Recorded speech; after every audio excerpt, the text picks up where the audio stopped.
Hi, my name is Mia Shante, owner of Lift and Flow Performance. Today we're gonna go over the box squat. I have my lovely right hand lady here. This is Miss Shay, and she's gonna be demoing the box squat for me. Before I go into that, let me just start by saying the box squat is not some remedial move. Sometimes people think, I've seen it often, that, oh, I can't do a squat, so that's why there's a box here. Or in this case, we're using a chair. Can you step to the side? If you're working at home and you don't have like a nice plyo box, you can just use a chair, a bench, the coffee table is totally fine. The purpose for this is not just to retrain the squat pattern in a safer way, right? Because what happens is when you're sitting down on here, go ahead and do a bodyweight squat for me. When you sit down on the box, 50% of your weight is on here. Go ahead and up. And so it helps stabilize the bottom portion. Normally when you do a squat, this is the hardest part, right? This is where knees want to come in and it gets a little bit hard to, or a little bit more challenging to hold that. So instead of putting all that pressure on your hips right away, you can train that up by using the box squat.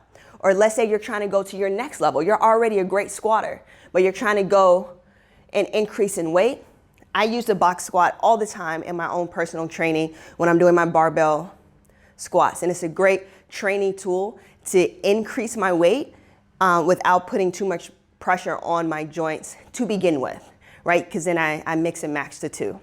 So whether you're increasing your squat or you're starting out for the first time and you just find that you have a little trouble at the bottom part of the squat movement, add a chair at the box and do this pattern. It will greatly help. So if you're doing a body weight squat, when we do a body weight squat in general, we're gonna press those hands out. So we're gonna do the same thing on this box. And notice when Shay sits down, she's still tight all through here. Everything is nice and tight. She only has about 50% of her body weight on this box. And then she's gonna slightly rock forward and push all the way up, pushing from her glutes, pressing her heels into the floor. Go ahead and do that one more time.